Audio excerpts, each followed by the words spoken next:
सतनाम श्री वाहिगुरु। गुरु गरीब निवाज। हर एक निरंजन गाइए,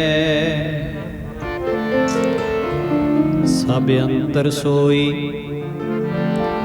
करण कारण समरथ प्रभ, जो करे सो होई। खिन मह थाप्यो थापदा,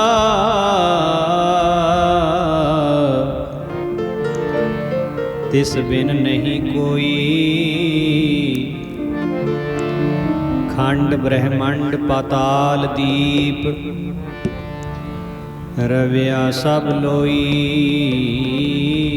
जिस आप बुझाए सो बुझसी, निर्मल जन सोई।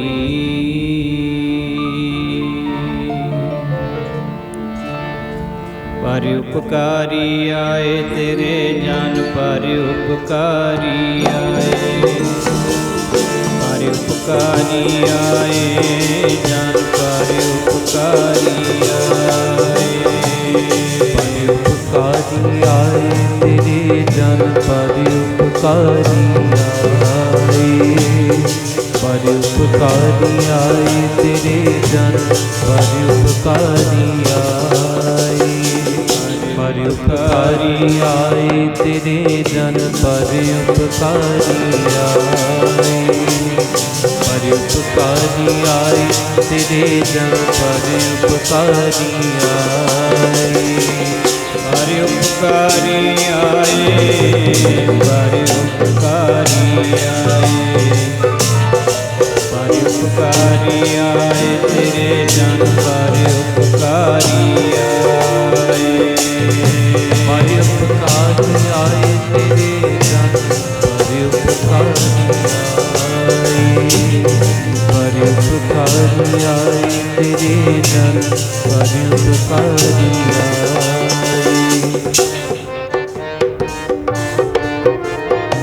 पर उपकारी आए। पर उपकारी आए तेरे जन, पर उपकारी आए। भाग ठड़े हर संत तुम्हारे, जिन कर धन हर नामा। परवान गणी से है आए, सफल तिना के कामा। मेरे राम हर जन कै हों बल जाई, केसा का कर चवर टुलावा। चरण धूड़ मुख लाई, जन्म मरण दोहूं मह नाही। जन पर उपकारी आए, जी दान दे भगति लायन। हर स्यों लैन मिलाए, सच्चा अमर सच्ची पातशाही। सच्चे सेती राते, सच्चा सुख सच्ची वड्याई। जिसके से तिन जाते, पखा फेरी पानी ढोवा। हर जन कै पीसण पीस कमावा, नानक की प्रभ पास बिनंती। तेरे जन देखण पावा, रब आप धरती ते आया। साधुआं दा रूप धार के, आप धरती ते आया।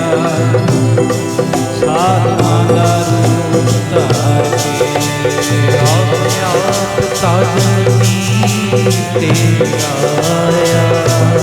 साधुआं दा रूप धार के, रात आप धरती ते आया। ਸਾਧਾਂ ਦਾ ਰੂਪ ਧਾਰ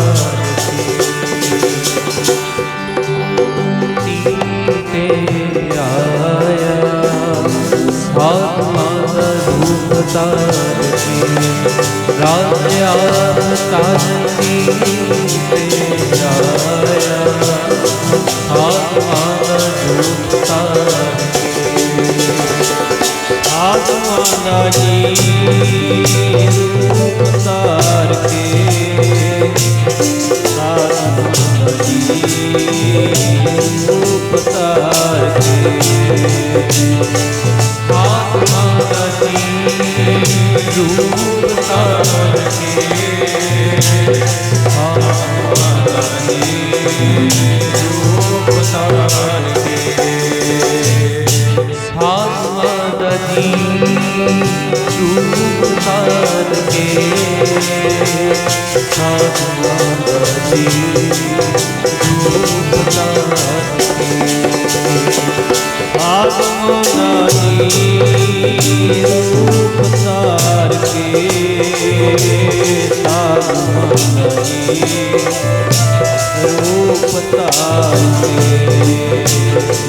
ਆਤਮਾ ਦਾ ਜੀ ਰੂਪ ਧਾਰ ਕੇ ਆਤਮਾ ਦਾ ਜੀ ਰੂਪ ਧਾਰ ਕੇ ਆਤਮਾ ਦਾ ਜੀ ਰੂਪ ਧਾਰ ਕੇ ਆਤਮਾ ਦਾ ਜੀ ਰੂਪ ਧਾਰ ਕੇ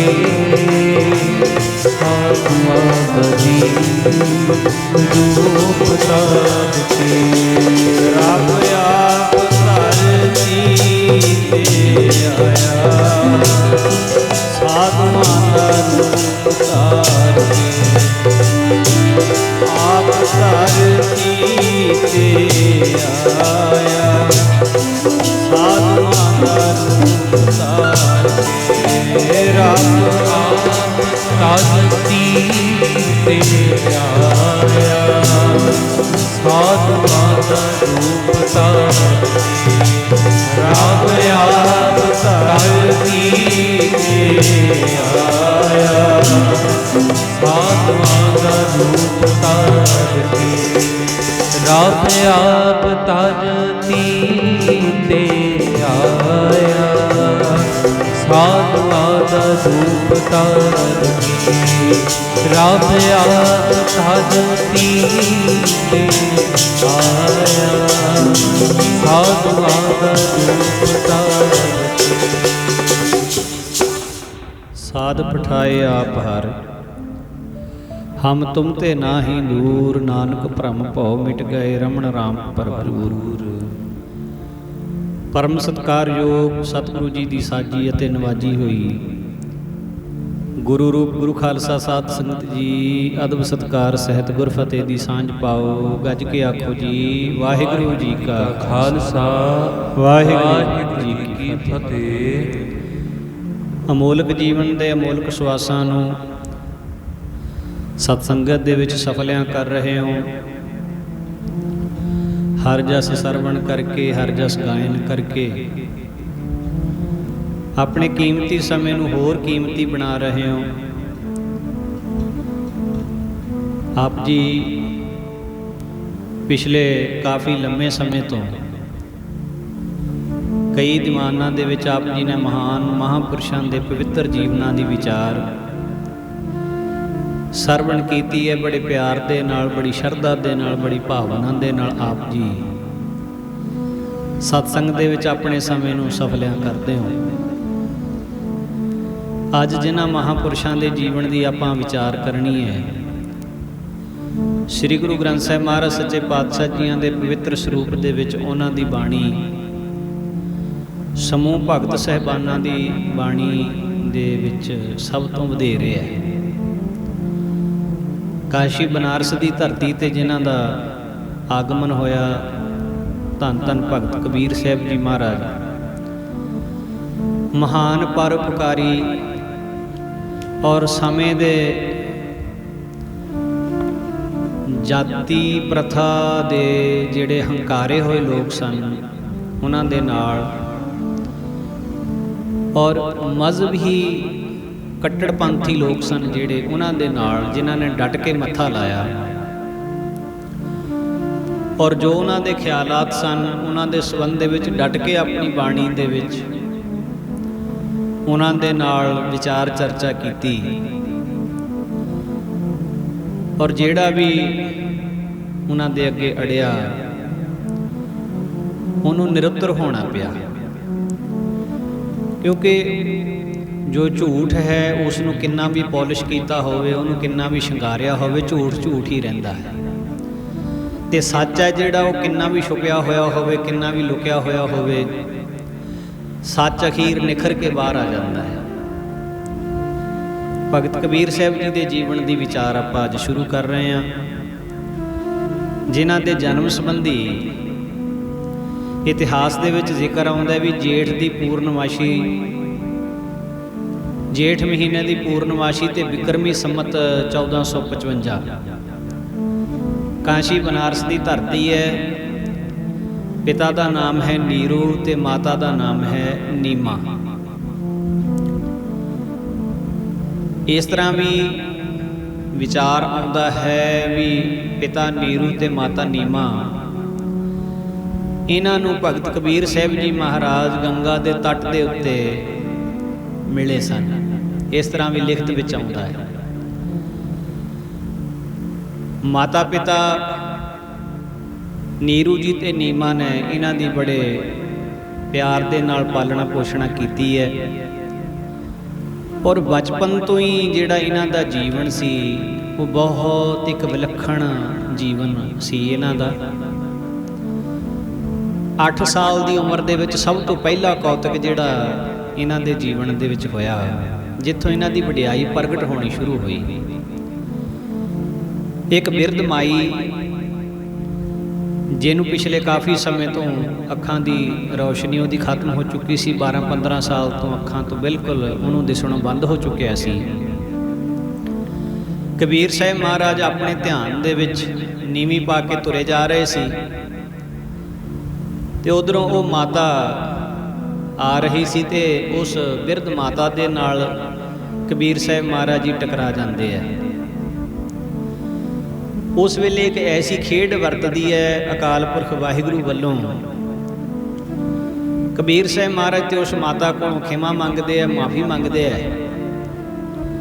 ਪਰ ਉਹ ਮਾਤਾ ਕਬੀਰ ਸਾਹਿਬ ਦੇ ਪੈਰ ਫੜ ਕੇ, ਚਰਨ ਫੜ ਕੇ ਉਹਨਾਂ ਦੀ ਧੂੜੀ ਮੱਥੇ ਨੂੰ ਲਾਉਂਦੀ ਹੈ ਤੇ ਮਾਫੀ ਮੰਗਦੀ ਹੈ ਤੇ ਸ਼ੁਕਰਾਨਾ ਵੀ ਕਰਦੀ ਹੈ। ਕਬੀਰ ਸਾਹਿਬ ਮਹਾਰਾਜ ਕਹਿੰਦੇ ਨੇ, ਮਾਤਾ ਜੀ ਤੁਹਾਡੇ ਕੋਈ ਸੱਟ ਤਾਂ ਨਹੀਂ ਲੱਗ ਗਈ, ਚੋਟ ਤਾਂ ਨਹੀਂ ਲੱਗ ਗਈ, ਮੈਂ ਤੁਹਾਡੇ ਵਿੱਚ ਵੱਜਿਆ, ਮੈਨੂੰ ਮਾਫੀ ਦੇ ਦਿਓ। ਤੇ ਉਹ ਬਿਰਧ ਮਾਤਾ ਬਜ਼ੁਰਗ ਮਾਈ ਕਹਿੰਦੀ ਹੈ ਕਿ ਤੁਸੀਂ ਰੂਪ ਹੀ ਬਾਲਕ ਦਾ ਹੋ, ਪਰ ਤੁਸੀਂ ਤੇ ਖੁਦ ਪਰਮਾਤਮਾ ਹੋ, ਖੁਦ ਭਗਵਾਨ ਹੋ। ਕਬੀਰ ਸਾਹਿਬ ਮਹਾਰਾਜ ਕਹਿੰਦੇ, ਮਾਤਾ ਤੂੰ ਕੀ ਕਹਿ ਰਹੀ ਹੈ? ਮੈਂ ਤੇ ਨੀਰੂ ਦਾ ਪੁੱਤਰ ਕਬੀਰ ਹਾਂ। ਤੇ ਉਸ ਵੇਲੇ ਉਹ ਮਾਤਾ ਕਹਿੰਦੀ ਹੈ, ਠੀਕ ਹੈ, ਜੋ ਤੁਸੀਂ ਕਹਿ ਰਹੇ ਹੋ ਉਹ ਸੱਤ ਹੈ, ਪਰ ਮੈਂ ਤੁਹਾਨੂੰ ਰੱਬ ਮੰਨਦੀ ਹਾਂ। ਕਿਵੇਂ ਰੱਬ ਮੰਨਦੀ ਹਾਂ? ਮੈਨੂੰ 15 ਸਾਲਾਂ ਤੋਂ ਅੱਖਾਂ ਤੋਂ ਦਿਸਣਾ ਬੰਦ ਹੋ ਚੁੱਕਿਆ ਸੀ। ਮੈਂ ਡਗੋਰੀ ਦੇ ਆਸਰੇ ਤੁਰਦੀ ਸਾਂ, ਪਰ ਆ ਤੁਹਾਡੇ ਨਾਲ ਟਕਰਾਉਣ ਕਰਕੇ ਮੇਰੀ 15 ਸਾਲਾਂ ਦੀ ਗਈ ਹੋਈ ਅੱਖਾਂ ਦੀ ਜੋਤ ਵਾਪਸ ਆ ਗਈ, ਮੈਨੂੰ ਦੁਬਾਰਾ ਦਿਸਣ ਲੱਗ ਪਿਆ। ਕਬੀਰ ਸਾਹਿਬ ਮਹਾਰਾਜ ਕਹਿੰਦੇ, ਮਾਤਾ ਮੈਨੂੰ ਤੇ ਇਹਨਾਂ ਗੱਲਾਂ ਦਾ ਕੋਈ ਪਤਾ ਨਹੀਂ। ਠੀਕ ਹੈ, ਜੋ ਤੂੰ ਕਹਿੰਦੀ ਹੈ ਪਰਮਾਤਮਾ ਨੇ ਤੇਰੀ ਭਾਵਨਾ ਨੂੰ ਫਲ ਲਾਇਆ ਹੈ, ਪਰ ਮਹਾਰਾਜ ਬਾਣੀ ਦੇ ਵਿੱਚ ਕਹਿੰਦੇ ਨੇ ਜੀ, ਜਿਹੜੀ ਪਰਮੇਸ਼ਰ ਦੀ ਸੱਤਾ ਹੈ, ਪਰਮੇਸ਼ਰ ਦੀ ਸ਼ਕਤੀ ਹੈ, ਰਿੱਧੀਆਂ ਸਿੱਧੀਆਂ ਹਨ। ਇਹ ਤੇ ਰੱਬ ਦੇ ਪਿਆਰਿਆਂ ਦੇ ਚਰਨਾਂ ਵਿੱਚ ਦਾਸੀਆਂ ਹੋ ਕੇ ਕੰਮ ਕਰਦੀਆਂ ਨੇ। ਇਹ ਸ਼ਕਤੀਆਂ ਨੇ ਜਿਹੜੀਆਂ ਨਾ, ਰੱਬ ਦੇ ਪਿਆਰੇ ਸਾਧੂ ਸੰਤ ਬੇਸ਼ੱਕ ਇਹਨਾਂ ਤੋਂ ਕੋਈ ਕੰਮ ਲੈਣ ਜਾਂ ਨਾ ਲੈਣ, ਪਰ ਮਾਇਆ ਦਾਸੀ ਭਗਤਾਂ ਕੀ ਕਾਰ ਕਮਾਵੇ। ਜੀ ਮਾਇਆ ਦਾਸੀ ਹੋ ਕੇ ਕਾਰ ਕਮਾਵੇ, ਤੇ ਰਿੱਧ ਸਿੱਧ ਹੋਣ ਗੋਲੀਆਂ। ਮਾਇਆ ਦਾਸੀ ਹੋ ਕੇ ਕਾਰ ਕਮਾਵੇ। ਰਿੱਧ ਸਿੱਧ ਹੋਣ ਗੋਲੀਆਂ ਮਾਇਆ ਦਾਸੀ ਹੋ ਕੇ ਕਾਰ ਕਮਾਵੇ। ਰਿੱਧ ਸਿੱਧ ਹੋਣ ਗੋਲੀਆਂ ਮਾਇਆ ਦਾਸੀ ਹੋ ਕੇ ਕਾਰ ਕਮਾਵੇ। ਰਿੱਧ ਸਿੱਧ ਹੋਣ ਗੋਲੀਆਂ ਮਾਇਆ ਦਾਸੀ ਹੋ ਕੇ ਕਾਰ ਕਮਾਵੇ। ਰਿੱਧ ਸਿੱਧ ਹੋਣ ਗੋਲੀਆਂ ਮਾਇਆ ਦਾਸੀ ਹੋ ਕੇ ਕਾਰ ਕਮਾਵੇ। ਰਿੱਧ ਸਿੱਧ ਹੋਣ ਗੋਲੀਆਂ ਰਿੱਧ ਸਿੱਧ ਜੀ ਹੋਣ ਗੋਲੀਆਂ। ਰਿੱਧ ਸਿੱਧ ਜੀ ਹੋਣ ਗੋਲੀਆਂ। ਰਿੱਧ ਸਿੱਧ ਹੋਣ ਗੋਲੀਆਂ। ਰਿੱਧ ਸਿੱਧ ਜੀ ਹੋਣ ਗੋਲੀਆਂ। ਰਿੱਧ ਸਿੱਧ ਜੀ ਹੋਣ ਗੋਲੀਆਂ। ਰਿੱਧ ਸਿੱਧ ਜੀ ਹੋਣ ਗੋਲੀਆਂ। ਮਾਇਆ ਦਾਸੀ ਹੋ ਕੇ ਕਾਰ ਕਮਾਵੇ। ਮਾਇਆ ਦਾਸੀ ਹੋ ਕੇ ਕਾਰ ਕਮਾਵੇ। ਮਾਇਆ ਦਾਸੀ ਹੋ ਕੇ ਕਾਰ ਕਮਾਵੇ। ਮਾਇਆ ਦਾਸੀ ਹੋ ਕੇ ਕਾਰ ਕਮਾਵੇ। ਮਾਇਆ ਦਾਸੀ ਹੋ ਕੇ ਕਾਰ ਕਮਾਵੇ। ਮਾਇਆ ਦਾਸੀ ਹੋ ਕੇ ਕਾਰ ਕਮਾਵੇ। ਮਾਇਆ ਦਾਸੀ ਬਣ ਜਾਂਦੀ ਹੈ। ਰਿੱਧੀਆਂ ਸਿੱਧੀਆਂ ਗੋਲੀਆਂ ਬਣ ਕੇ ਸੇਵਾਦਾਰਨੀਆਂ ਬਣ ਕੇ ਸੇਵਾ ਕਰਦੀਆਂ ਨੇ। ਇਹ ਪਰਮੇਸ਼ਰ ਦੀ ਖੇਡ ਹੈ। ਉਹਨੇ ਆਪਣੇ ਪਿਆਰਿਆਂ ਦੀ ਵਡਿਆਈ ਪ੍ਰਗਟ ਕਰਨੀ ਹੁੰਦੀ ਹੈ। ਇਹ ਉਹਦਾ ਬਿਰਧ ਹੈ। ਹਰ ਕਾ ਭਗਤ ਪ੍ਰਗਟ ਨਹੀਂ ਸਕਦਾ। ਰੱਬ ਦੇ ਪਿਆਰੇ ਨਹੀਂ ਚਾਹੁੰਦੇ ਸਾਨੂੰ ਕੋਈ ਮੱਥਾ ਟੇਕ ਕੇ। ਰੱਬ ਦੇ ਪਿਆਰੇ ਨਹੀਂ ਚਾਹੁੰਦੇ ਸਾਡਾ ਕੋਈ ਸਤਿਕਾਰ ਕਰੇ।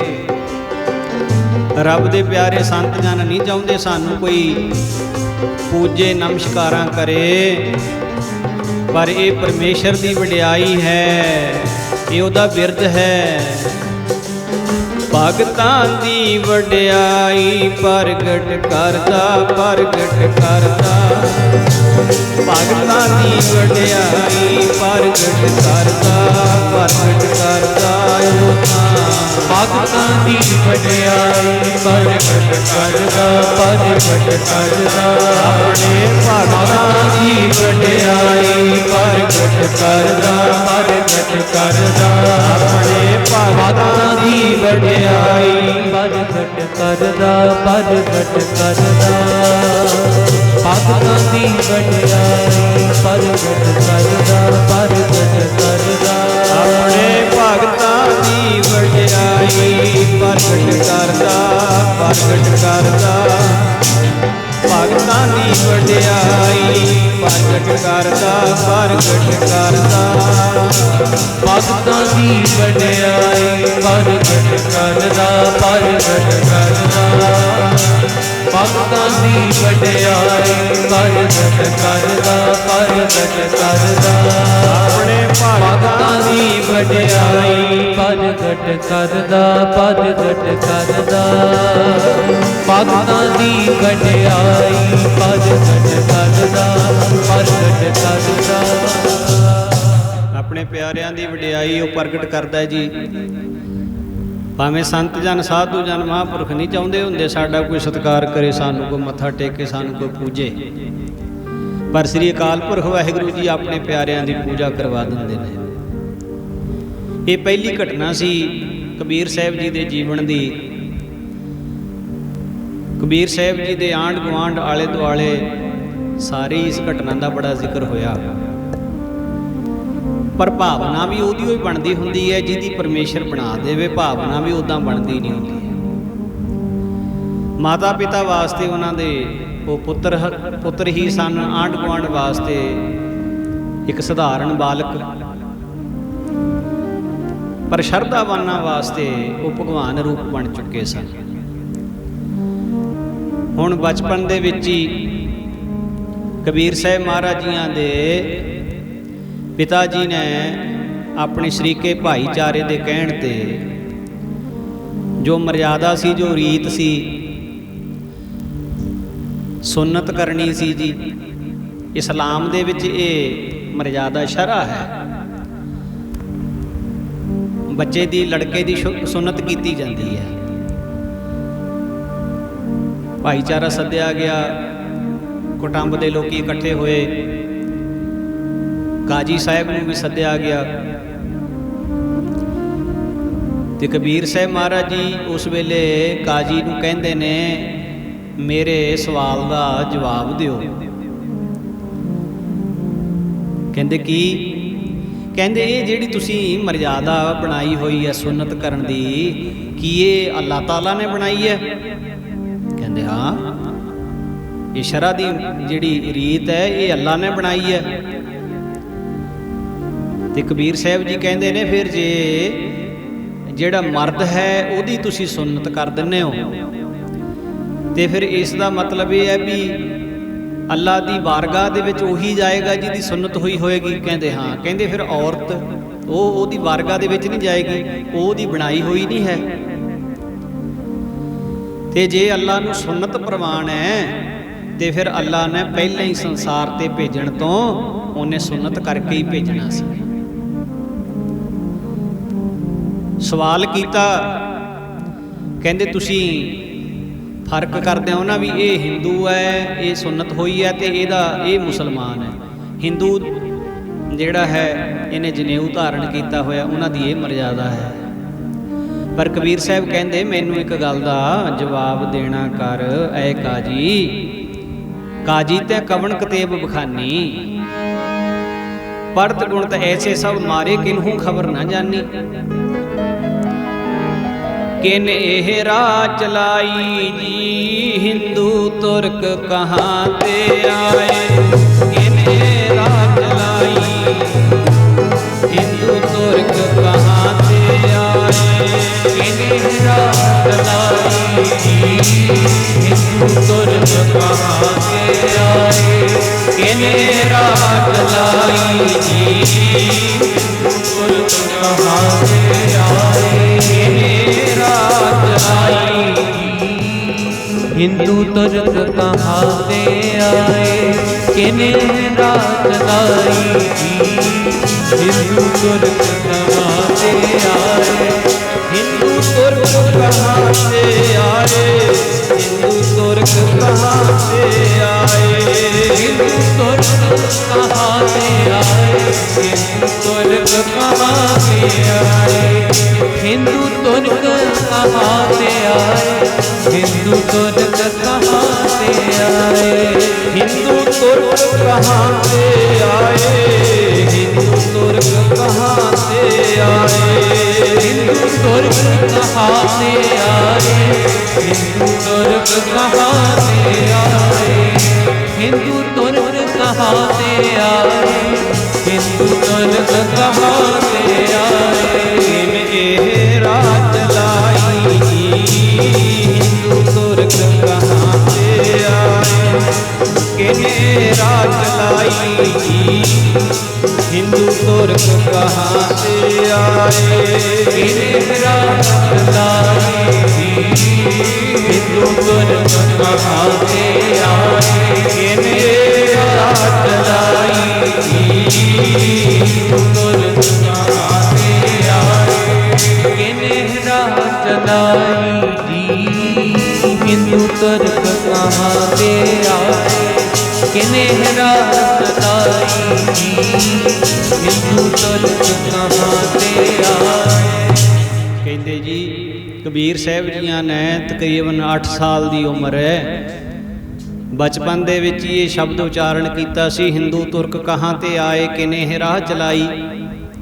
हिंदू ते मुसलमान एक परमात्मा तो बिना होर किने पैदा किते है। ਮੁਸਲਮਾਨਾਂ ਨੂੰ ਪੈਦਾ ਕਰਨ ਵਾਲਾ ਹੋਰ ਹੈ ਤੇ ਹਿੰਦੂਆਂ ਨੂੰ ਪੈਦਾ ਕਰਨ ਵਾਲਾ ਕੋਈ ਹੋਰ ਹੈ। ਤੇ ਇਹ ਜਿਹੜੇ ਪੰਥਾਂ ਦੇ ਝਗੜੇ ਬਣਾਏ ਨੇ, ਕੀ ਇਹ ਅੱਲਾ ਨੇ ਬਣਾਏ ਨੇ? ਕਿਨੇ ਰਾਹ ਚਲਾਈਏ ਵੱਖਰੇ ਵੱਖਰੇ ਮਤ ਜਿਹੜੇ ਬਣਾਏ ਨੇ, ਇਹ ਅੱਲਾ ਦੇ ਬਣਾਏ ਹੋਏ ਨਹੀਂ ਹੈ। ਦਿਲ ਮੈਂ ਸੋਚ ਵਿਚਾਰ ਕਵਾਦੇ, ਭਿਸਤ ਦੋਜਕ ਕਿਨ ਪਾਈ। ਬਹਿਸ ਕਰਨ ਦੀ ਥਾਂ ਅਸਲੀਅਤ ਲੱਭਣ ਵਾਸਤੇ ਆਪਣੇ ਦਿਲ ਦੇ ਵਿੱਚ ਸੋਚ ਕੇ ਵਿਚਾਰ ਕਰਕੇ ਦੱਸ, ਬਹਿਸ਼ਤ ਕਿਸ ਨੂੰ ਲੱਭਿਆ ਤੇ ਦੋਜਕ ਵਿੱਚ ਕੌਣ ਗਿਆ ਹੈ? ਬਹਿਸ਼ਤ ਦਾ ਭਾਵ ਸਵਰਗ ਦਾ ਅਧਿਕਾਰੀ ਕੌਣ ਹੈ ਤੇ ਦੋਜਕ ਦਾ ਅਧਿਕਾਰੀ ਕੌਣ ਹੈ? ਕਾਜੀ ਤੈਂ ਕਵਨ ਕਤੇਬ ਬਖਾਨੀ, ਇਹ ਕਾਜੀ ਤੂੰ ਕਿਹੜੀਆਂ ਕਿਤਾਬਾਂ ਦੇ ਵਿੱਚੋਂ ਮੈਨੂੰ ਦੱਸ ਰਿਹਾ ਹੈ ਕਿ ਮੁਸਲਮਾਨਾਂ ਨੂੰ ਬਹਿਸ਼ਤ ਮਿਲੇਗਾ ਤੇ ਹਿੰਦੂ ਦੋਜਕ ਵਿੱਚ ਜਾਣਗੇ? ਕੀ ਹਿੰਦੂਆਂ ਨੂੰ ਬਣਾਉਣ ਵਾਲਾ ਕੋਈ ਹੋਰ ਹੈ? ਉਹ ਦੋਜਕ ਨੂੰ ਕਿਵੇਂ ਜਾਣਗੇ? ਹੁਣ ਜਦੋਂ ਇਹ ਬਚਨ ਚੱਲ ਰਿਹਾ ਹੈ ਤੇ ਕਾਜੀ ਕਬੀਰ ਸਾਹਿਬ ਦੇ ਪਿਤਾ ਨੀਰੂ ਨੂੰ ਕਹਿਣ ਲੱਗਾ, ਨੀਰੂ ਮੈਨੂੰ ਇਦਾਂ ਲੱਗਦਾ ਵੀ ਤੇਰਾ ਜਿਹੜਾ ਪੁੱਤ ਹੈ ਨਾ, ਇਹ ਹਿੰਦੂ ਬੱਚਿਆਂ ਨਾਲ ਖੇਡਦਾ ਹੈ, ਹਿੰਦੂਆਂ ਦੇ ਕੋਲ ਬਹਿੰਦਾ ਉੱਠਦਾ ਹੈ, ਇਹ ਤਾਂ ਹੀ ਇਹੋ ਜਿਹੀਆਂ ਕਾਫਰਾਂ ਵਾਲੀਆਂ ਗੱਲਾਂ ਕਰ ਰਿਹਾ, ਅੱਲਾ ਤੋਂ ਮੁਨਕਰ ਹੋ ਰਿਹਾ, ਇਨਕਾਰੀ ਹੋ ਰਿਹਾ। ਮੈਨੂੰ ਲੱਗਦਾ ਇਹ ਹਿੰਦੂਆਂ ਦੇ ਕੋਲ ਬਹਿੰਦਾ ਉੱਠਦਾ ਲੱਗਦਾ ਹੈ। ਤੂੰ ਇਹਨੂੰ ਸਮਝਾਇਆ ਨਹੀਂ ਅੱਜ ਤਾਈਂ ਸਾਡੀ ਸ਼ਰਅ ਕੀ ਹੈ? ਸਾਡੀ ਸ਼ਰਅ ਦੇ ਅਨੁਸਾਰ ਸੁਨਨਤ ਕਿੰਨੀ ਜ਼ਰੂਰੀ ਹੈ। ਉਹ ਕਾਫਰਾਂ ਦੇ ਵਿੱਚ ਗਿਣਿਆ ਜਾਂਦਾ ਜਿਸ ਮੁਸਲਮਾਨ ਦੀ ਸੁਨਨਤ ਨਾ ਹੋਈ ਹੋਵੇ। ਕਬੀਰ ਸਾਹਿਬ ਮਹਾਰਾਜ ਫਿਰ ਕਾਜੀ ਨੂੰ ਕਹਿੰਦੇ, ਕਾਜੀ ਸਾਹਿਬ ਮੇਰੀਆਂ ਗੱਲਾਂ ਦੇ ਜੇ ਤੁਹਾਡੇ ਕੋਲੇ ਜਵਾਬ ਹੈਗੇ ਨੇ ਤੇ ਜਵਾਬ ਜ਼ਰੂਰ ਦਿਓ। ਕਾਜੀ ਤੈਂ ਕਵਨ ਕਤੇਬ ਬਖਾਨੀ, ਕਿਹੜੀ ਕਿਤਾਬ ਪੜ੍ਹ ਕੇ ਕਹਿ ਰਿਹਾ ਤੇ ਮੁਸਲਮਾਨਾਂ ਨੂੰ ਬਹਿਸ਼ਤ ਮਿਲੂ ਤੇ ਹਿੰਦੂ ਦੋਜਕ ਜਾਣਗੇ? ਪੜ੍ਹਤ ਗੁਣਤ ਐਸੇ ਸਭ ਹਾਰੇ ਕਿਨਹੂ ਖਬਰ ਨਾ ਜਾਨੀ। ਤੇਰੇ ਵਰਗੇ ਪੜ੍ਹਨ ਵਾਲੇ ਤੇ ਵਿਚਾਰਨ ਵਾਲੇ, ਜਿਨ੍ਹਾਂ ਦੇ ਅੱਖਾਂ ਦੇ ਉੱਤੇ ਤੌਸਬ ਦੀ ਪੱਟੀ ਬੰਨੀ ਹੋਈ ਹੈ, ਕੱਟੜਤਾ ਦੀ ਪੱਟੀ ਵੱਜੀ ਹੋਈ ਹੈ ਜਿਨ੍ਹਾਂ ਦੇ, ਉਹ ਸਭ ਖੁਆਰ ਹੁੰਦੇ ਨੇ। ਪੜ੍ਹਤ ਗੁਣਤ ਐਸੇ ਸਭ ਮਾਰੇ ਕਿਨਹੂ ਖਬਰ ਨਾ ਜਾਨੀ। ਉਹਨਾਂ ਨੂੰ ਕਿਸੇ ਨੂੰ ਵੀ ਅਸਲੀਅਤ ਦੀ ਸੋਝੀ ਨਹੀਂ, ਅਸਲੀਅਤ ਦਾ ਗਿਆਨ ਨਹੀਂ ਹੈ। ਸਖਤ ਸਨੇਹੋ ਕਰ ਸੁਨਨਤ ਕਰੀਏ, ਮੈਂ ਨਾ ਬਦਾਊਗਾ ਭਾਈ। ਇਸ ਪ੍ਰਕਾਰ ਹੁਣ ਕਹਿੰਦੇ, ਜੌਰੇ ਖੁਦਾਏ ਮੋਹਿ ਤੁਰਕ ਕਰੇਗਾ ਆਪਣੀ ਹੀ ਕੱਟ ਜਾਈ। ਸਖਤ ਇਸਤਰੀ ਨੂੰ ਕਹਿੰਦੇ ਸਨੇਹੋ ਕਰ, ਸਖਤ ਸਨੇਹੋ ਕਰ ਸੁਨਨਤ ਕਰੀਏ। ਮੁਸਲਮਾਨਾਂ ਦੀ ਮਜ਼ਹਬੀ ਰਸਮ ਛੋਟੀ ਉਮਰੇ ਇਹ ਸੁਨਨਤ ਕਰਕੇ ਕਹਿੰਦੇ, ਹੈ ਭਾਈ ਸੁਨਨਤ ਤਾਂ ਫੇਰ ਉਦੋਂ ਅੱਗੇ ਗਾਹਾਂ ਜੌਰੇ ਖੁਦਾਏ ਮੋਹਿ ਤੁਰਕ ਕਰੇਗਾ। ਜੇ ਰੱਬ ਚਾਹੁੰਦਾ ਹੋਇਆ ਵੀ ਸੁਨਨਤ ਕਰਨੀ ਹੈ ਤੇ ਉਹਨੇ ਪਹਿਲਾਂ ਹੀ ਇਹ ਸ਼ਰਅ ਦੀ ਜਿਹੜੀ ਤੁਸੀਂ ਮਰਜ਼ਾਦਾ ਬਣਾਈ ਫਿਰਦੇ ਹੋ, ਇਹ ਉਹਨੇ ਪਹਿਲਾਂ ਹੀ ਬਣਾ ਕੇ ਤੋਰਨਾ ਸੀ, ਪਹਿਲਾਂ ਉਹਨੇ ਸੁਨਨਤ ਕਰਕੇ ਤੋਰਨਾ ਸੀ। ਸੁਨਨਤ ਕੀਏ ਤੁਰਕ ਜੇ ਹੋਏਗਾ ਔਰਤ ਕਾ ਕਿਆ ਕਰੀਏ। ਜੇ ਸਿਰਫ ਸੁਨਨਤ ਕੀਤਿਆਂ ਹੀ ਮੁਸਲਮਾਨ ਬਣ ਸਕੀਦਾ ਤੇ ਫਿਰ ਔਰਤ ਦੀ ਸੁਨਨਤ ਕਿਵੇਂ ਕਰੋਗੇ? ਅਰਧ ਸਰੀਰੀ ਨਾਰ ਨਾ ਛੋੜਿਆ ਤਾਂ ਤੇ ਹਿੰਦੂ ਹੀ ਰਹੀ ਹੈ। ਫਿਰ ਕਹਿੰਦੇ ਇਹ ਜਿਹੜੀ ਔਰਤ ਹੈ ਇਹ ਤਾਂ ਅਰਧ ਸਰੀਰੀ ਭਾਵ ਕੇ ਜੀਵਨ ਦੀ ਅੱਧੀ ਹਿੱਸੇਦਾਰ ਹੈ, ਸਾਂਝੀਵਾਲ ਹੈ। ਇਹ ਤਾਂ ਕਿਸੇ ਵੇਲੇ ਵੀ ਸਾਥ ਨਹੀਂ ਛੱਡਦੀ। ਇਹ ਕਿਵੇਂ ਹੋ ਸਕਦਾ ਹੈ ਵੀ ਉਸ ਦਾ ਪਤੀ ਬਹਿਸ਼ਤ ਨੂੰ ਜਾਵੇ ਤੇ ਸੁਨਨਤ ਨਾ ਹੋਈ ਹੋਣ ਕਰਕੇ ਜਿਹੜੀ ਔਰਤ ਹੈ ਉਹ ਦੋਜਕ ਨੂੰ ਜਾਵੇ? ਕਹਿੰਦੇ ਫਿਰ ਇਹਦੇ ਨਾਲੋਂ ਮੈਨੂੰ ਤੂੰ ਕਾਫਰ ਹੀ ਰਹਿਣ ਦੇ, ਮੈਨੂੰ ਹਿੰਦੂ ਹੀ ਰਹਿਣ ਦੇ। ਛਾੜ ਕਤੇਬ ਰਾਮ ਭਜ ਬੌਰੇ, ਜ਼ੁਲਮ ਕਰਤ ਹੈ ਭਾਰੀ। ਮਜ਼ਹਬੀ ਕਿਤਾਬਾਂ ਦੀਆਂ ਬਹਿਸਾਂ ਛੱਡ ਕੇ, ਝਗੜੇ ਛੱਡ ਕੇ ਪਰਮਾਤਮਾ ਦਾ ਭਜਨ ਕਰ। ਦੋਜਕ ਵਿੱਚ ਜਾਣਾ ਜਾਂ ਬਹਿਸ਼ਤ ਵਿੱਚ ਜਾਣਾ ਇਹ ਤੇਰੇ ਅਮਲਾਂ ਦੇ ਉੱਤੇ ਮਨਸਰ ਕਰਦਾ ਹੈ, ਨਾ ਕਿ ਤੇਰੇ ਭੇਖ ਦੇ ਉੱਤੇ। ਤੂੰ ਪਹਿਰਾਵਾ ਬਣਾ ਲੈ ਉਹੋ ਜਿਹਾ, ਭੇਖ ਬਣਾ ਲੈ ਉਹੋ ਜਿਹਾ, ਪਰ ਜੇ ਤੇਰੇ ਕਰਮ ਤੇ ਤੇਰੀ ਕਰਤੂਤ ਉਹੋ ਜਿਹੀ ਨਾ ਹੋਈ ਤਾਂ ਫਿਰ ਉਹਦੇ ਘਰ ਤੱਕ ਤੇਰੀ ਪਹੁੰਚ ਨਹੀਂ ਹੋਏਗੀ। ਕਬੀਰੈ ਪਕੜੀ ਟੇਕ ਰਾਮ ਕੀ ਤੁਰਕ ਰਹੇ ਪਚਹਾਰੀ। ਤੇ ਕਹਿੰਦੇ ਇਸ ਕਰਕੇ ਕਬੀਰ ਨੇ ਤੇ ਇੱਕ ਪਰਮਾਤਮਾ ਦੇ ਸਿਮਰਨ ਦਾ ਹੀ ਆਸਰਾ ਲਿਆ। ਤੇ ਜਿਹੜੇ ਝਗੜਾਲੂ ਲੋਕ ਨੇ, ਤੁਅਸਬੀ ਲੋਕ ਨੇ, ਕੱਟੜਪੰਥੀ ਲੋਕ ਨੇ, ਉਹ ਧਰਮ ਦਾ ਨਾਂ ਲੈ ਲੈ ਕੇ ਝਗੜਾ ਕਰ ਕਰਕੇ ਆਪਣਾ ਆਪ ਖੁਆਰ ਕਰ ਰਹੇ ਨੇ, ਝਗੜਾ ਕਰ ਕਰਕੇ ਆਪਣਾ ਆਪ ਖੱਜਲ ਕਰ ਰਹੇ ਨੇ। ਕਹਿੰਦੇ ਉਹਨਾਂ ਨੂੰ ਵੈਕੁੰਠ ਕਿਵੇਂ, ਬਹਿਸ਼ਤ ਕਿਵੇਂ ਮਿਲ ਸਕਦੀ ਹੈ? ਕਹਿੰਦੇ ਇਸ ਕਰਕੇ ਮੈਂ ਤੇ ਕੇਵਲ ਪਰਮਾਤਮਾ ਦੇ ਨਾਮ ਦੀ ਟੇਕ ਪਕੜੀ ਹੈ, ਨਾਮ ਤੋਂ ਬਿਨਾ ਮੇਰਾ ਕੋਈ ਆਸਰਾ ਨਹੀਂ ਹੈ। ਮੈਂ ਇਕੱਲੇ ਪਹਿਰਾਵੇ ਨੂੰ, ਭੇਖ ਨੂੰ ਧਾਰਨ ਕਰਕੇ ਕਿਸੇ ਨੂੰ ਬਹਿਸ਼ਤ ਮਿਲ ਜਾਏ, ਕਿਸੇ ਨੂੰ ਵੈਕੁੰਠ ਮਿਲ ਜਾਏ, ਮੈਂ ਇਸ ਗੱਲ ਦਾ ਕਹਿੰਦੇ ਹਾਮੀ ਨਹੀਂ, ਮੈਂ ਇਸ ਗੱਲ ਦੀ ਗਵਾਹੀ ਨਹੀਂ ਭਰਦਾ, ਹਾਮੀ ਨਹੀਂ ਭਰਦਾ। ਇਹ ਤੇ ਨਾਮ ਜਪੇ ਤੋਂ ਬਿਨਾ ਕਿਸੇ ਦੀ ਮੁਕਤੀ ਨਹੀਂ ਹੋਣੀ ਹੈ, ਸਿਮਰਨ ਕੀਤੇ ਤੋਂ ਬਿਨਾ। ਬਾਣੀ ਦਾ ਫਰਮਾਨ ਹੈ, ਰੋਜ਼ ਪੜ੍ਹਦੇ ਹੋ, ਹੋਣਾ ਨਹੀਂ ਛੁਟਕਾਰਾ ਨਾਮ ਦੇ ਜਪੇ ਬਿਨਾ, ਹੋਣਾ ਨਹੀਂ ਛੁਟਕਾਰਾ ਨਾਮ ਦੇ ਜਪੇ ਬਿਨਾ, ਹੋਣਾ ਨਹੀਂ ਛੁਟਕਾਰਾ ਨਾਮ ਦੇ ਜਪੇ ਬਿਨਾ, ਹੋਣਾ ਨਹੀਂ ਛੁਟਕਾਰਾ ਨਾਮ ਦੇ ਜਪੇ ਬਿਨਾ, ਹੋਣਾ ਨਹੀਂ ਛੁਟਕਾਰਾ ਨਾਮ ਦੇ ਜਪੇ ਬਿਨਾ, ਹੋਣਾ ਨਹੀਂ ਛੁਟਕਾਰਾ ਨਾਮ ਦੇ ਜਪੇ ਬਿਨਾ, ਹੋਣਾ ਨਹੀਂ ਛੁਟਕਾਰਾ, ਹੋਣਾ ਨਹੀਂ ਛੁਟਕਾਰਾ, ਹੋਣਾ ਨਹੀਂ ਛੁਟਕਾਰਾ, ਹੋਣਾ ਨਹੀਂ ਛੁਟਕਾਰਾ,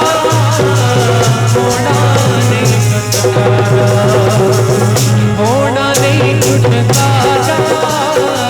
ਹੋਣਾ ਨਹੀਂ ਛੁਟਕਾਰਾ।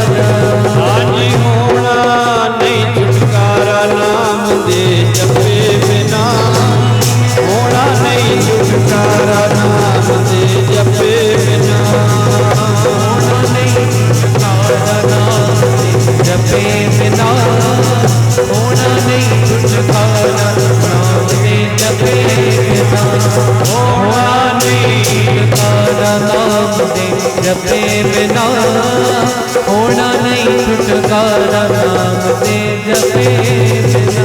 ਨਾਮ ਜਪੇ ਤੋਂ ਬਿਨਾ ਕਹਿੰਦੇ ਛੁਟਕਾਰਾ ਨਹੀਂ ਹੋਣਾ ਕਿਸੇ ਵੀ ਤਰੀਕੇ, ਜਿੰਨਾ ਮਰਜ਼ੀ ਕੋਈ ਯਤਨ ਕਰ ਲਵੇ। ਨਾਮ ਜਪਣਾ ਜ਼ਰੂਰੀ ਹੈ।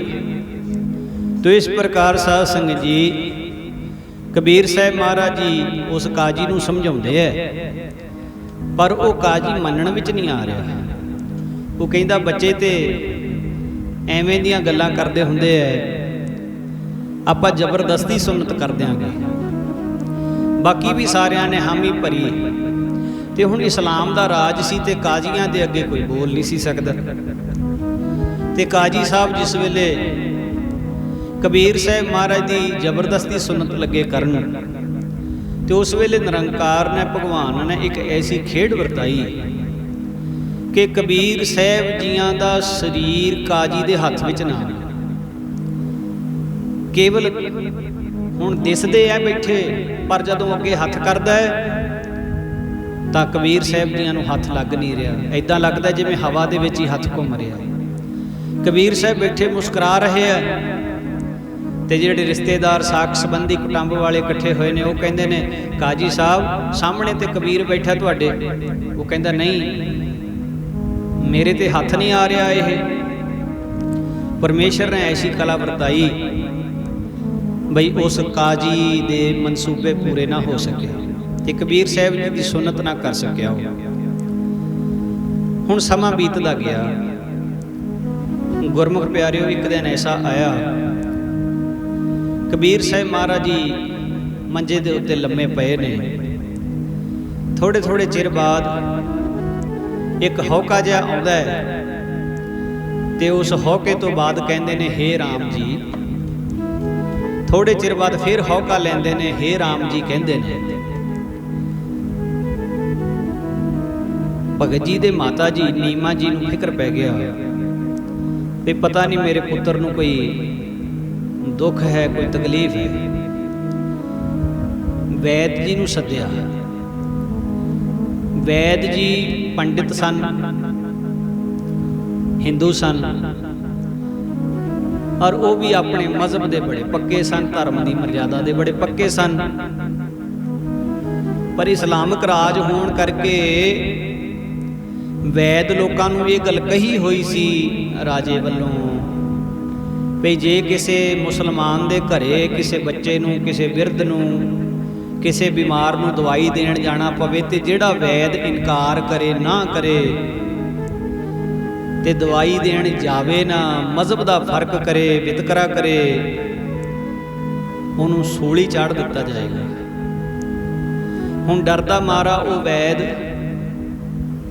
ਨੀਮਾਂ ਦਾ ਸੁਨੇਹਾ ਮਿਲਣ ਤੇ ਕਬੀਰ ਸਾਹਿਬ ਨੂੰ ਵੇਖਣ ਵਾਸਤੇ, ਕਬੀਰ ਸਾਹਿਬ ਨੂੰ ਦਵਾਈ ਦੇਣ ਵਾਸਤੇ ਆ ਗਿਆ।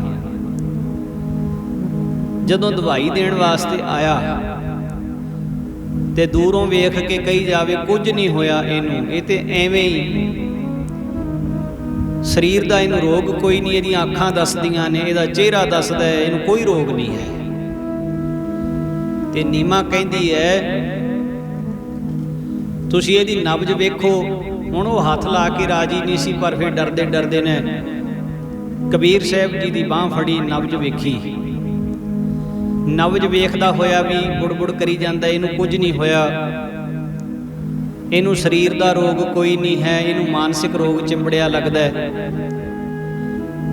ਮੈਨੂੰ ਇੰਝ ਲੱਗਦਾ ਵੀ ਇਹ ਕਈ ਦਿਨਾਂ ਦਾ ਨੀਂਦਰਾ ਹੈ, ਸੁੱਤਾ ਨਹੀਂ, ਇਹਨੂੰ ਚੰਗੀ ਤਰ੍ਹਾਂ ਨੀਂਦ ਆਉਣ ਦਿਓ, ਸੌਣ ਦਿਓ, ਆਪੇ ਠੀਕ ਹੋ ਜਾਣਾ। ਕਬੀਰ ਸਾਹਿਬ ਮਹਾਰਾਜ ਜੀ ਨੇ ਨਾ ਜੀ ਉਸ ਵੇਲੇ ਸ਼ਬਦ ਉਚਾਰਿਆ, ਕਹਿੰਦੇ ਐ ਵੈਦ ਜੀ, ਇਹ ਜਿਹੜਾ ਮੈਨੂੰ ਰੋਗ ਚਿੰਬੜਿਆ ਹੋਇਆ ਇਹਦੀ ਤੈਨੂੰ ਸਾਰ ਕੋਈ ਨਹੀਂ। ਠੀਕ ਹੈ, ਤੂੰ ਆਪਣੇ ਆਪ ਦੇ ਵਿੱਚ ਵਿਦਵਾਨ ਹੈ, ਤੂੰ ਆਪਣੇ ਆਪ ਦੇ ਵਿੱਚ ਬਹੁਤ ਪੜ੍ਹਿਆ ਹੋਇਆ ਹੈ, ਤੇਰੀ ਖੋਜ ਬੜੀ ਹੈ, ਪਰ ਜਿਹੜਾ ਰੋਗ ਮੈਨੂੰ ਲੱਗਿਆ ਹੋਇਆ ਹੈ, ਜਿਹੜਾ ਦੁੱਖ ਮੈਨੂੰ ਹੈ, ਉਹਦੇ ਬਾਰੇ ਸਿਰਫ ਉਹੀ ਦੱਸ ਸਕਦਾ ਹੈ ਜਿਹਨੂੰ ਇਸ ਦੁੱਖ ਦੀ ਜਾਣਕਾਰੀ ਹੋਵੇ। ਜਿਹਨੂੰ ਉਹਦੀ ਜਾਣਕਾਰੀ ਹੋਵੇ, ਦੂਜਾ ਨਹੀਂ ਦੱਸ ਸਕਦਾ ਇਹਦੇ ਬਾਰੇ ਕੁਝ ਵੀ। ਇਹ ਤਾਂ ਐ ਵੈਦ ਤੈਨੂੰ ਸਮਝ ਨਹੀਂ ਹੈ ਇਸ ਚੀਜ਼ ਦੀ। ਜਿਸ ਤਨ ਲੱਗੀਆਂ ਸੋਈ ਤਨ ਜਾਣੇ, ਕਿਸੇ ਦੀ ਲੱਗੀ ਕੌਣ ਜਾਣਦਾ। ਲੱਗੀਆਂ ਸੋਈਓ ਤਨ, ਕਿਸੇ ਦੀ ਲੱਗੀ ਕੌਣ ਜਾਣਦਾ। ਸੋਈਓ ਤਨ ਜਾਣੇ, ਕਿਸੇ ਦੀ ਲੱਗੀ ਕੌਣ ਜਾਣਦਾ।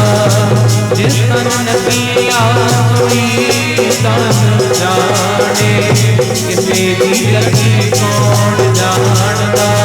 ਜਿਸ ਤਨ ਲੱਗੀਆਂ ਸੋਈ ਤਨ ਜਾਣੇ, ਕਿਸੇ ਦੀ ਲੱਗੀ ਕੌਣ ਜਾਣਦਾ। ਜਿਸ ਤਨ ਲੱਗੀਆਂ ਸੋਈ ਤਨ ਜਾਣੇ, ਕਿਸੇ ਦੀ ਲੱਗੀ ਕੌਣ ਜਾਣਦਾ। ਕਿਸੇ ਦੀ ਲੱਗੀ ਨੂੰ ਕੌਣ ਜਾਣੇ। ਮੇਰੇ ਅੰਦਰ ਜਿਹੜੀ ਤੜਫ ਹੈ,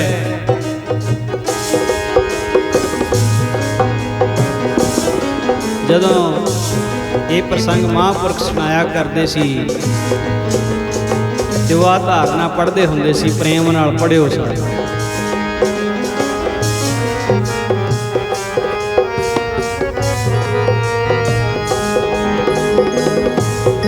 ਵੇ ਵੈਦਾ ਮੇਰੀ ਬਾਂਹ ਛੱਡ ਦੇ, ਤੈਨੂੰ ਰੋਗ ਦੀ ਸਮਝ ਨਾ ਆਈ। ਵੈਦਾ ਮੇਰੀ ਬਾਂਹ ਛੱਡ ਦੇ, ਰੋਗ ਦੀ ਸਮਝ ਨਾ ਆਈ। ਵੇ ਵੈਦਾ ਮੇਰੀ ਬਾਂਹ ਛੱਡ ਦੇ, ਤੈਨੂੰ ਰੋਗ ਦੀ ਸਮਝ ਨਾ ਆਈ। ਵੇ ਵੈਦਾ ਮੇਰੀ ਬਾਂਹ ਛੱਡ ਦੇ, ਤੈਨੂੰ ਰੋਗ ਦੀ ਸਮਝ ਨਾ ਆਈ। ਵੈਦਾ ਮੇਰੀ ਬਾਂਹ ਛੱਡ ਦੇ, ਤੈਨੂੰ ਰੋਗ ਦੀ ਸਮਝ ਨਾ ਆਈ। ਵੇ ਵੈਦਾ ਮੇਰੀ ਬਾਂਹ ਛੱਡ ਦੇ, ਤੈਨੂੰ ਰੋਗ ਦੀ ਸਮਝ ਨਾ ਆਈ। ਐ ਵੈਦ ਜੀ, ਤੈਨੂੰ ਇਸ ਰੋਗ ਬਾਰੇ ਜਾਣਕਾਰੀ ਨਹੀਂ ਹੈ, ਤੈਨੂੰ ਸਮਝ ਹੀ ਨਹੀਂ ਹੈ ਵੀ ਇਹ ਰੋਗ ਕਿਹੜਾ ਹੈ। ਤੈਨੂੰ ਇਸ ਦੁੱਖ ਬਾਰੇ ਨਹੀਂ ਕੁਝ ਵੀ ਪਤਾ। ਇਹ ਦੁੱਖ ਹੈ ਪਰਮਾਤਮਾ ਦੇ ਵਿਛੋੜੇ ਦਾ, ਰੱਬ ਦੇ ਮਿਲਣ ਦੀ ਤਾਂਘ ਹੈ, ਰੱਬ ਦੇ ਮਿਲਣ ਦਾ ਦੁੱਖ ਹੈ ਮੈਨੂੰ ਬਸ। ਵੀ ਇਸ ਜੀਵਨ ਦੇ ਵਿੱਚ ਰਹਿੰਦਿਆਂ, ਇਸ ਸਰੀਰ ਵਿੱਚ ਰਹਿੰਦਿਆਂ ਪਰਮਾਤਮਾ ਦਾ ਮਿਲਾਪ ਹੋ ਜਾਏ। ਹਰ ਵੇਲੇ ਹੁਣ ਇਸੇ ਵਿਰਾਗ ਦੇ ਵਿੱਚ ਰਹਿੰਦੇ ਸੀ। ਸਮਾਂ ਬੀਤਦਾ ਗਿਆ ਸਾਧ ਸੰਗਤ। ਇੱਕ ਦਿਨ ਕੋਈ ਮਹਾਤਮਾ ਇਹਨਾਂ ਨੂੰ ਮਿਲੇ, ਬਜ਼ੁਰਗ ਉਮਰ ਸੀ ਉਹਨਾਂ ਦੀ, ਮਹਾਂਪੁਰਖ ਮਿਲੇ ਤੇ ਉਹਨਾਂ ਦੇ ਨਾਲ ਕਬੀਰ ਸਾਹਿਬ ਜੀ ਵਿਚਾਰ ਚਰਚਾ ਕਰ ਰਹੇ ਨੇ। ਵਿਚਾਰ ਚਰਚਾ ਕਰਦਿਆਂ ਕਰਦਿਆਂ ਉਸ ਸਾਧੂ ਨੇ ਇੱਕ ਸਵਾਲ ਪੁੱਛਿਆ। ਸਵਾਲ ਪੁੱਛਿਆ, ਕਹਿੰਦੇ ਐ ਕਬੀਰ, ਤੇਰੇ ਵਿਚਾਰ ਬੜੇ ਚੰਗੇ ਨੇ, ਬਹੁਤ ਚੰਗੀਆਂ ਗੱਲਾਂ ਕਰਦਾ ਹੈ, ਤੂੰ ਮੈਨੂੰ ਇਹ ਦੱਸ ਵੀ ਤੇਰਾ ਗੁਰੂ ਕੌਣ ਹੈ, ਜਿਸ ਤੋਂ ਤੂੰ ਗੁਰਦੀਖਿਆ ਲਈ ਹੈ, ਜਿਹਦਾ ਤੂੰ ਸੇਵਕ ਹੈ, ਜਿਹਦਾ ਤੂੰ ਸਿੱਖ ਹੈ, ਦੱਸ ਤਾਂ ਸਹੀ ਤੇਰਾ ਗੁਰੂ ਕੌਣ ਹੈ। ਕਬੀਰ ਸਾਹਿਬ ਨੀਵੀਂ ਪਾ ਕੇ ਕਹਿੰਦੇ ਨੇ, ਕਹਿੰਦੇ ਸੰਤ ਜੀ ਗੱਲ ਇਹ ਹੈ ਬਈ ਮੈਨੂੰ ਹਾਲੇ ਤੱਕ ਕੋਈ ਪੂਰਾ ਗੁਰੂ ਮਿਲਿਆ ਨਹੀਂ। ਗੁਰੂ ਧਾਰਨ ਕਰਨਾ ਜ਼ਰੂਰੀ ਹੈ, ਮੈਂ ਸਮਝਦਾ, ਮੈਂ ਜਾਣਦਾ, ਪਰ ਜੇ ਗੁਰੂ ਪੂਰਾ ਨਾ ਹੋਵੇ, ਗੁਰੂ ਅਧੂਰਾ ਹੋਵੇ, ਗੁਰੂ ਕੱਚਾ ਹੋਵੇ, ਤੇ ਕੱਚਾ ਗੁਰੂ ਕੀ ਕਰਦਾ ਜੀ? ਕੱਚਾ ਗੁਰੂ ਨਾ ਕਿਨਾਰੇ ਬੇੜੀ ਲਾਵੇ, ਡੋਬੇ ਵਿੱਚ ਭਵ ਜਲ ਦੇ। ਕੱਚਾ ਗੁਰੂ ਨਾ ਕਿਨਾਰੇ ਬੇੜੀ, ਡੋਬੇ ਵਿੱਚ ਭਵ ਜਲ ਦੇ। ਕੱਚਾ ਗੁਰੂ ਨਾ ਕਿਨਾਰੇ ਬੇੜੀ ਲਾਵੇ, ਡੋਬੇ ਵਿੱਚ ਭਵ ਜਲ ਦੇ। ਕੱਚਾ ਗੁਰੂ ਨਾ ਕਿਨਾਰੇ ਬੇੜੀ ਲਾਵੇ, ਡੋਬੇ ਵਿੱਚ ਭਵ ਜਲ ਦੇ। ਕੱਚਾ ਗੁਰੂ ਨਾ ਕਿਨਾਰੇ ਬੇੜੀ ਲਾਵੇ, ਡੋਬੇ ਵਿੱਚ ਭਵ ਜਲ ਦੇ।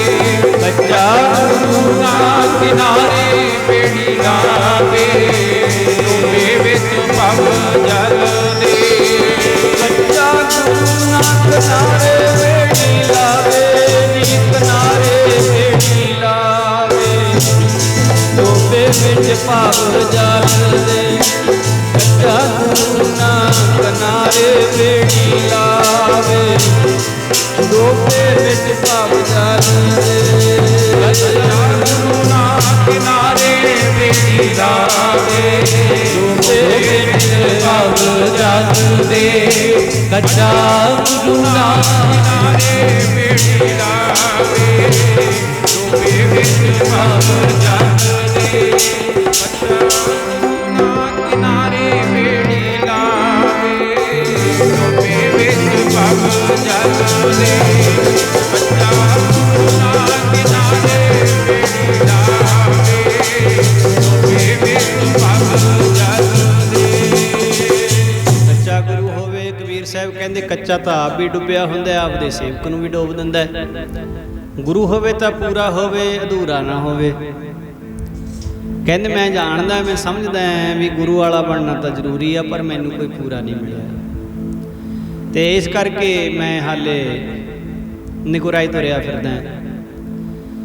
ਤੇ ਉਸ ਵੇਲੇ ਉਸ ਬਜ਼ੁਰਗ ਸਾਧੂ ਨੇ ਕਬੀਰ ਸਾਹਿਬ ਨੂੰ ਕਹਿਣਾ ਕੀਤਾ, ਕਹਿੰਦੇ ਕਬੀਰ, ਇਸ ਵੇਲੇ ਇੱਕ ਪੂਰਨ ਮਹਾਂਪੁਰਖ ਇਸ ਕਾਸ਼ੀ ਬਨਾਰਸ ਦੀ ਧਰਤੀ ਤੇ ਰਹਿੰਦਾ ਹੈ। ਠੀਕ ਹੈ, ਉਹਦਾ ਆਲਾ ਦੁਆਲਾ ਜਿਹੜਾ ਉਹਦੇ ਨੇੜੇ ਰਹਿਣ ਵਾਲੇ ਲੋਕ ਨੇ ਨਾ, ਉਹ ਤੇ ਭਾਵੇਂ ਜਾਤਾਂ ਦਾ ਵਿਤਕਰਾ ਕਰਦੇ ਨੇ, ਪਰ ਬ੍ਰਹਮ ਗਿਆਨੀਆਂ ਵਾਸਤੇ ਇਹਨਾਂ ਚੀਜ਼ਾਂ ਨੂੰ ਕੋਈ ਥਾਂ ਨਹੀਂ ਹੁੰਦਾ। ਤੇ ਉਹ ਮਹਾਂਪੁਰਖ ਦੇ ਹਿਰਦੇ ਦੇ ਵਿੱਚ ਇਹੋ ਜੀ ਕੋਈ ਵਿਤਕਰੇ ਵਾਲੀ ਗੱਲ ਨਹੀਂ ਹੈ, ਤੂੰ ਕਿਤੇ ਭੁਲੇਖਾ ਨਾ ਖਾ ਜੀ। ਕਬੀਰ ਸਾਹਿਬ ਜੀ ਕਹਿੰਦੇ ਉਹ ਕੌਣ ਨੇ ਜਿਹੜੇ ਪੂਰਨ ਅਵਸਥਾ ਦੇ ਮਾਲਕ ਨੇ, ਬ੍ਰਹਮ ਗਿਆਨ ਦੀ ਅਵਸਥਾ ਦੇ ਮਾਲਕ ਨੇ, ਤੇ ਇਹੋ ਜਿਹੇ ਸਮੇਂ ਦੇ ਵਿੱਚ ਜਿਨ੍ਹਾਂ ਦੇ ਹਿਰਦੇ ਵਿੱਚ ਜਾਤ ਪਾਤ ਦਾ ਕੋਈ ਭਿੰਨ ਭੇਦ ਨਹੀਂ ਹੈ, ਕੋਈ ਵਿਤਕਰਾ ਨਹੀਂ ਹੈ, ਦੱਸਣਾ ਕਰੋ। ਤੇ ਉਸ ਬਜ਼ੁਰਗ ਸਾਧੂ ਨੇ ਦੱਸਣਾ ਕੀਤਾ ਕਿ ਜੇ ਚਾਹੁੰਦਾ ਨਾ ਜੀਵਨ ਸਫਲ ਕਰਨਾ, ਜੇ ਗੁਰੂ ਧਾਰਨ ਕਰਨਾ ਚਾਹੁੰਦਾ ਤੇ ਫਿਰ ਰਾਮਾਨੰਦ ਜੀ ਮਹਾਰਾਜ ਕੋਲ ਚਲਿਆ ਜਾ। ਰਾਮਾਨੰਦ ਜੀ ਵਰਗਾ ਤੈਨੂੰ ਗੁਰੂ ਇਸ ਵੇਲੇ ਮਿਲਣਾ ਨਹੀਂ ਹੈ। ਰਾਮਾਨੰਦ ਜੀ ਕੋਲ ਚਲਿਆ ਜਾ। ਸ੍ਰੀ ਭਾਈ ਗੁਰਦਾਸ ਸਾਹਿਬ ਜੀ ਨੇ ਕਬੀਰ ਸਾਹਿਬ ਤੇ ਰਾਮਾਨੰਦ ਜੀ ਦੇ ਮਿਲਾਪ ਦੇ ਬਾਰੇ ਆਪਣੀ 10ਵੀਂ ਵਾਰ ਦੀ 15ਵੀਂ ਪੌੜੀ ਦੇ ਵਿੱਚ ਲਿਖਣਾ ਕੀਤਾ ਹੈ।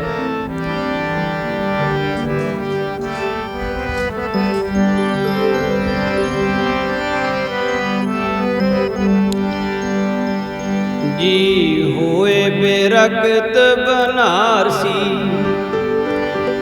होए बेरकत बनारसी, रहंदा रामानंद गोसाई, रहंदा रामानंद गोसाई। अमृत वेले उठ के, अमृत वेले उठ के, ਜਾਂਦਾ ਗੰਗਾ ਨਾਵਣ ਤਾਈ, ਜਾਂਦਾ ਗੰਗਾ ਨਾਵਣ ਤਾਈ। ਅੱਗੋਂ ਹੀ ਦੇ ਜਾਏ ਕੇ। ਹੁਣ ਕਬੀਰ ਸਾਹਿਬ ਕਹਿੰਦੇ ਗੁਰਦੀਖਿਆ ਤਾਂ ਹੀ ਮਿਲੇਗੀ ਜੇ ਗੁਰੂ ਜੀ ਦੇ ਨੇੜੇ ਜਾਣ ਦਾ ਅਵਸਰ ਮਿਲੇਗਾ, ਤਾਂ ਹੀ ਮਿਲੇਗੀ ਨਾ। ਤੇ ਦੂਰੋਂ ਦੂਰੀ ਕਿੱਦਾਂ ਗੱਲ ਬਣੇ। ਤੇ ਉਸ ਬਜ਼ੁਰਗ ਮਹਾਤਮਾ ਨੇ ਦੱਸਿਆ, ਕਹਿੰਦੇ ਕਬੀਰ ਮੈਂ ਤੈਨੂੰ ਜੁਗਤੀ ਦੱਸ ਦਿੰਦਾ। ਰਾਮਾਨੰਦ ਜੀ ਦੀ ਇਹ ਰੋਜ਼ ਦੀ ਮਰਿਆਦਾ ਹੈ, ਰੋਜ਼ ਦਾ ਉਹਨਾਂ ਦਾ ਨਿਯਮ ਹੈ। ਉਹ ਅੰਮ੍ਰਿਤ ਵੇਲੇ ਉੱਠ ਕੇ ਗੰਗਾ ਦਾ ਇਸ਼ਨਾਨ ਕਰਨ ਜਾਂਦੇ ਐ। ਤੂੰ ਗੰਗਾ ਦੇ ਪੌੜਾਂ ਦੇ ਵਿੱਚ ਲੰਮਾ ਪੈ ਜੀ ਜਾ ਕੇ ਉਸ ਘਾਟ ਦੇ ਉੱਤੇ, ਉੱਥੇ ਜਾ ਕੇ ਲੰਮਾ ਪੈ ਜੀ। ਜਿਸ ਰਸਤੇ ਤੋਂ, ਜਿਸ ਥਾਂ ਤੋਂ ਰਾਮਾਨੰਦ ਜੀ ਨੇ ਗੁਜ਼ਰਨਾ ਹੈ, ਲੰਘਣਾ ਹੈ, ਤੇ ਅੱਗੇ ਭਗਵਾਨ ਤੇਰਾ ਭਲਾ ਕਰ ਦੇਗਾ। ਜੇ ਤੇਰੇ ਭਾਗਾਂ ਦੇ ਵਿੱਚ ਹੋਇਆ ਤੇ ਤੈਨੂੰ ਗੁਰਮੰਤਰ ਮਿਲ ਜਾਏਗਾ। ਹੁਣ ਉਸ ਮਹਾਤਮਾ ਬਜ਼ੁਰਗ ਦੇ ਆਖੇ ਲੱਗ ਕੇ ਅਗਲੇ ਦਿਨ ਹੀ ਕਬੀਰ ਸਾਹਿਬ ਅੰਮ੍ਰਿਤ ਵੇਲੇ ਜਿਸ ਘਾਟ ਦੇ ਉੱਤੇ ਰਾਮਾਨੰਦ ਜੀ ਮਹਾਰਾਜ ਇਸ਼ਨਾਨ ਕਰਨ ਜਾਂਦੇ ਸੀ, ਉਸ ਘਾਟ ਦਾ ਨਾਮ ਸੀ ਜੀ ਮਨੀਕਰਨ ਘਾਟ। ਗੰਗਾ ਦਾ ਘਾਟ, ਉਹਦਾ ਨਾਮ ਸੀ ਜੀ ਮਨੀਕਰਨ ਘਾਟ। ਬੜੇ ਸੁੰਦਰ ਪੌੜ ਬਣੇ ਹੋਏ ਸੀ। ਉੱਥੋਂ ਦੀ ਜਾ ਕੇ ਗੰਗਾ ਤੇ ਇਸ਼ਨਾਨ ਕਰਦੇ ਸਨ ਰਾਮਾਨੰਦ ਜੀ ਮਹਾਰਾਜ। ਤੇ ਭਾਈ ਗੁਰਦਾਸ ਜੀ ਲਿਖਦੇ ਆ, ਹੋਏ ਬੇਰਕਤ ਬਨਾਰਸੀ, ਹੋਏ ਬੇਰਕਤ ਬਨਾਰਸੀ, ਰਹਿੰਦਾ ਰਾਮਾਨੰਦ ਗੋਸਾਈ, ਰਹਿੰਦਾ ਰਾਮਾਨੰਦ ਗੋਸਾਈ। ਅੰਮ੍ਰਿਤ ਵੇਲੇ ਉੱਠ ਕੇ, ਅੰਮ੍ਰਿਤ ਵੇਲੇ ਉੱਠ ਕੇ, ਜਾਂਦਾ ਗੰਗਾ ਨਾਵਣ ਤਾਈ, ਜਾਂਦਾ ਗੰਗਾ ਨਾਵਣ ਤਾਈ। ਅੱਗੋਂ ਹੀ ਦੇ ਜਾਏ ਕੇ, ਅੱਗੋਂ ਹੀ ਦੇ ਜਾਏ ਕੇ, ਲੰਮਾ ਪਿਆ ਕਬੀਰ ਤੇ ਥਾਈ, ਲੰਮਾ ਪਿਆ ਕਬੀਰ ਤੇ ਥਾਈ। ਪੈਰੀ ਤੁੰਗ ਉਠਾ ਲਿਆ, ਪੈਰੀ ਤੁੰਗ ਉਠਾ ਲਿਆ। ਬੋਲੋ ਰਾਮ ਸਿੱਧ ਸਮਝਾਈ, ਬੋਲੋ ਰਾਮ ਸਿੱਧ ਸਮਝਾਈ। ਜਿਉਂ ਲੋਹਾ ਪਾਰਸ ਛੁਹੈ, ਜਿਉਂ ਲੋਹਾ ਪਾਰਸ ਛੁਹੈ, ਚੰਦਨ ਵਾਸ ਨਿਮ ਮਹਿਕਾਈ, ਚੰਦਨ ਵਾਸ ਨਿਮ ਮਹਿਕਾਈ। ਪਸ਼ੂ ਪਰੇ ਤੋਂ ਦੇਵ ਕਰ, ਪਸ਼ੂ ਪਰੇ ਤੋਂ ਦੇਵ ਕਰ। ਪੂਰੇ ਸਤਿਗੁਰ ਦੀ ਵਡਿਆਈ, ਪੂਰੇ ਸਤਿਗੁਰ ਦੀ ਵਡਿਆਈ। ਅਚਰਜ ਨੋ ਅਚਰਜ ਮਿਲੈ, ਅਚਰਜ ਨੋ ਅਚਰਜ ਮਿਲੈ।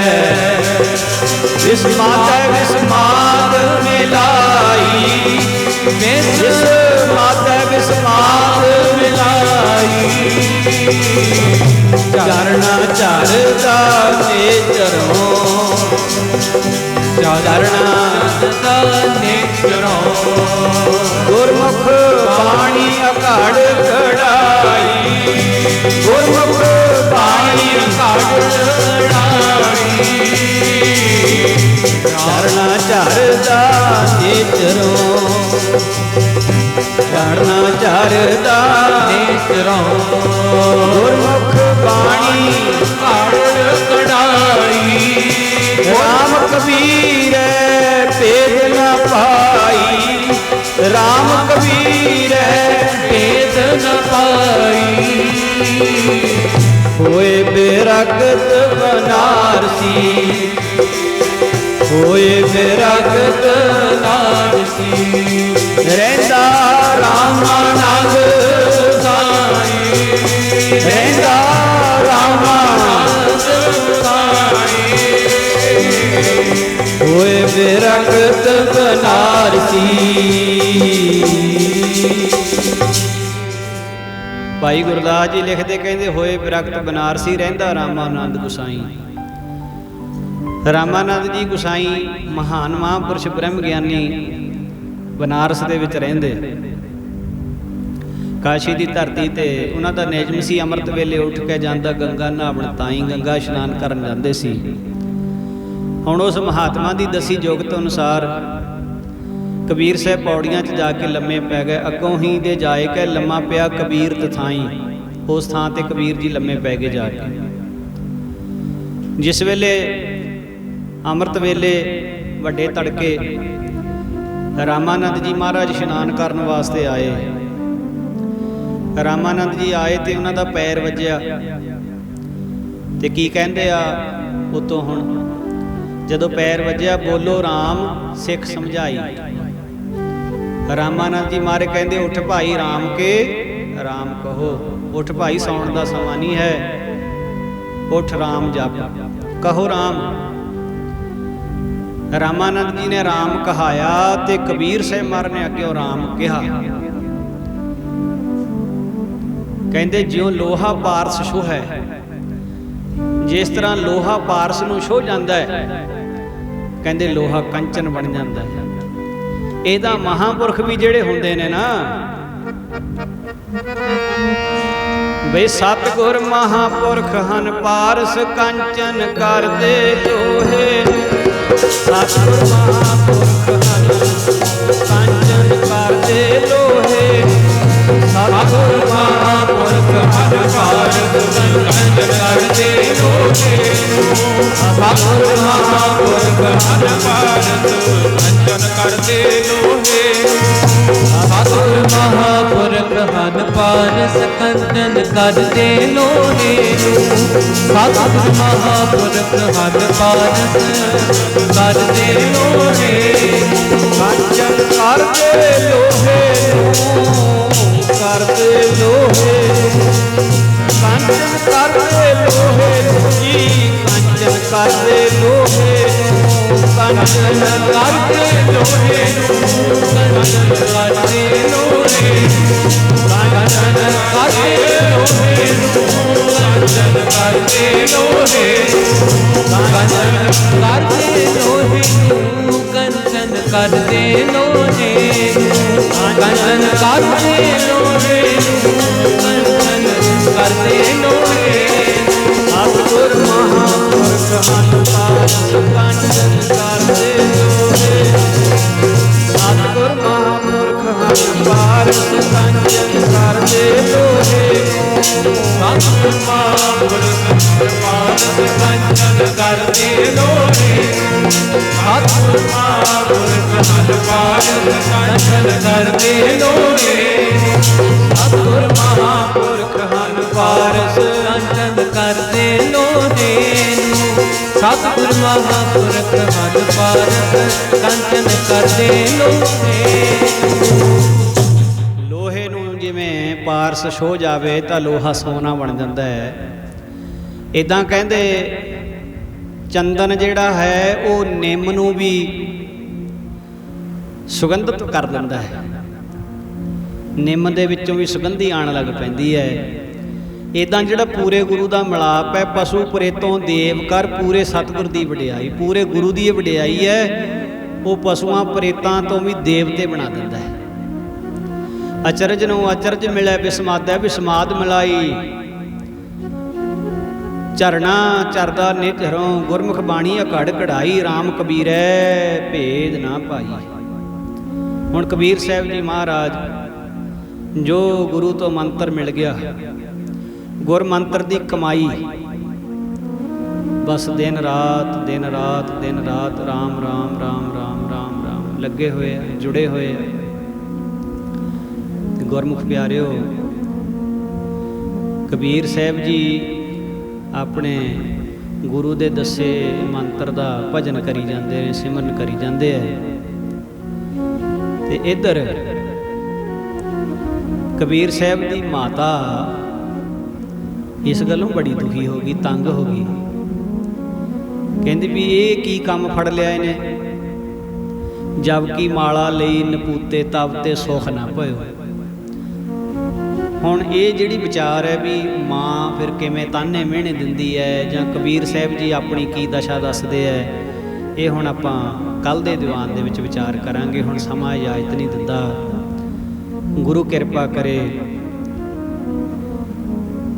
ਆਪਾਂ ਜੁੜੇ ਰਹਿ ਜਾਈਏ, ਐਸੇ ਪਿਆਰੇ ਮਹਾਂਪੁਰਖਾਂ ਦੇ ਜੀਵਨਾਂ ਦੀ ਵਿਚਾਰ ਕਰਦੇ ਹੋਏ ਆਪਣੇ ਹਿਰਦੇ ਨੂੰ ਵੀ ਹਲੂਣਾ ਆਵੇ ਵੀ ਮਨਾ ਜੀਵਨ ਕਿਤੇ ਐਵੇਂ ਹੀ ਨਾ ਚਲਿਆ ਜਾਏ।